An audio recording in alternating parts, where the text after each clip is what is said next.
truth of the matter is that most people don't realize that the majority of people suffer their first major heart attack on Monday morning between 8 a.m. and 9 a.m. People getting ready to go to jobs that they don't like, jobs that are making them sick. What is it that you could love doing 7 days a week that'll bring a smile to your face? Think about that.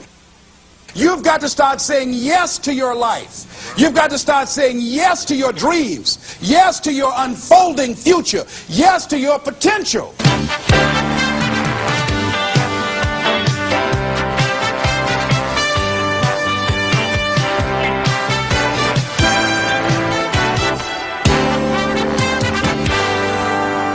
Les Brown's business is changing lives.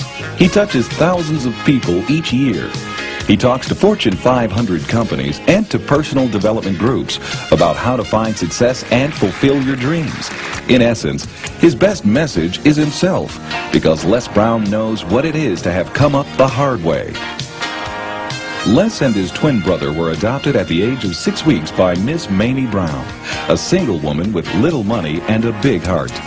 The boys grew up in the low-income area of Liberty City outside Miami, Florida. In the 5th grade, Les was mistakenly labeled EMR, educably mentally retarded, and he became a child nobody thought would amount to anything. After making it through high school, Les set out to prove them wrong. He started on the radio, moved to Ohio, and made himself a local star as a fast-talking disc jockey. He soon became an influential community spokesman. Then he ran for the Ohio State Legislature, where he served 3 terms and became chairman of its Human Resources Committee.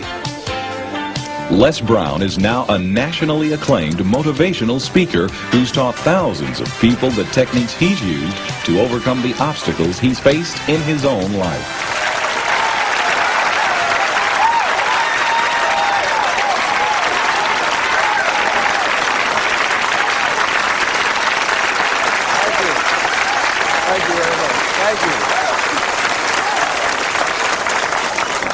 You guys look like you're ready.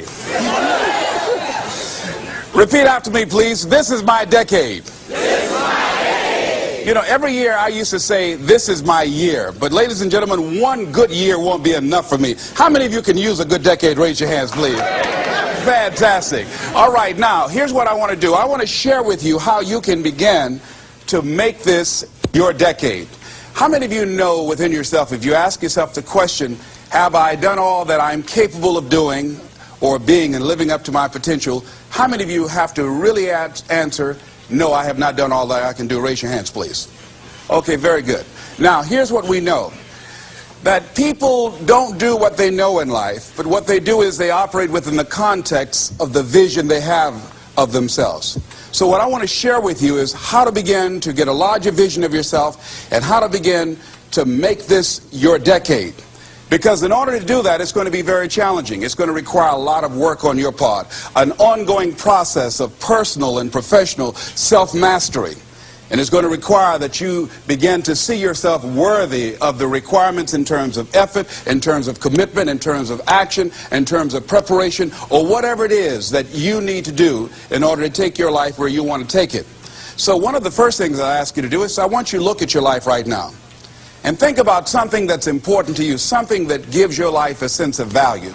Think about something that you'd like to have, or something you'd like to create for you or your family or for society. I want you to hold this thought in mind. Now, one of the first things I want you to do is don't worry about the inner conversation that you're going to have. Don't worry about how you're going to do it. That's going to come. You're going to develop a plan of action. You will find the way. You'll become the kind of person that can attract the people, the resources, and everything you need in order to make that become reality. But I want you to be mindful of your inner conversation. I remember once I was sitting in an audience, and Zig Ziglar, who I consider one of the greatest motivational speakers on the planet, he was giving a speech, and I was out in the audience, and I saw him going back and forth, and within myself I said, I'd like to do that. I can do that. And I leaned over to the guy next to me. I said, how much do they pay him to do that?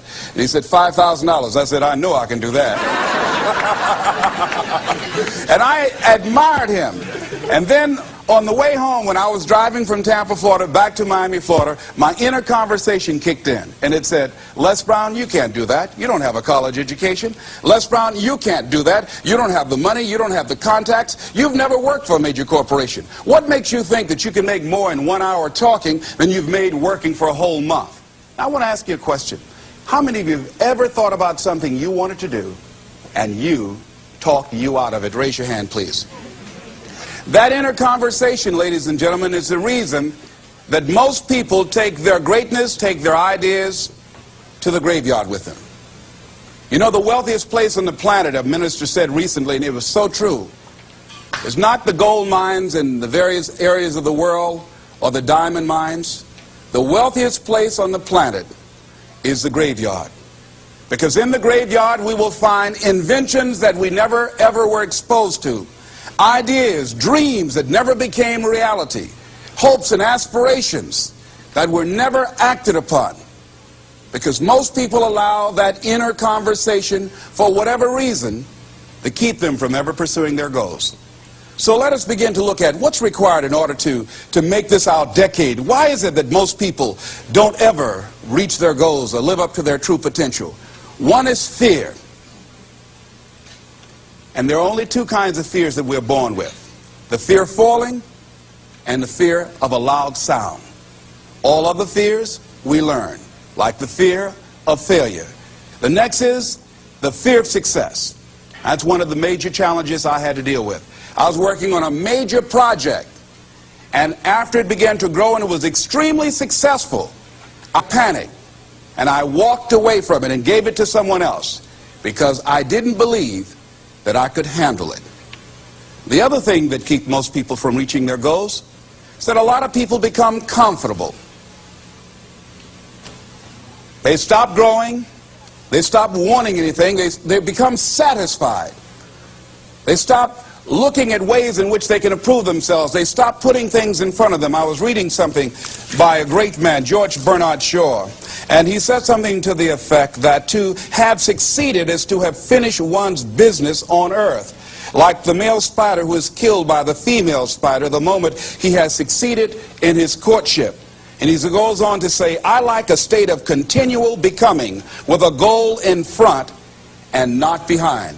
I remember after giving a speech at a major corporation, a gentleman came up to me who was up in years, and he said, you know, that's real great motivation for you young guys, but I've done all my work. There's nothing else for me to do. I said, oh yes, you've got a lot to give. You have a lot to offer. The fact that you're still here means that your business is not through yet. The other thing that keeps us from reaching our goal is not feeling worthy. That's where a lot of people get stuck. Because see, when you don't feel worthy of your goal, you will begin to unconsciously engage in self-destructive behavior, like procrastinating, constantly putting things off, squandering your time, and that's what life is made of. Something else that keeps us from reaching our goal, and that is many times because we spend so much time complaining and blaming everybody or everything. I'm reminded of a friend of mine who talked about the fact that one day he was walking by this house and some people were sitting on a porch, and there was a dog on the porch, and this dog was just moaning and groaning. So he was curious, and he asked the owner, he said, why is this dog moaning and groaning? And the owner said, because he's laying on a nail. He said, well, why doesn't he get off? He says, it's not hurting bad enough for him to get off.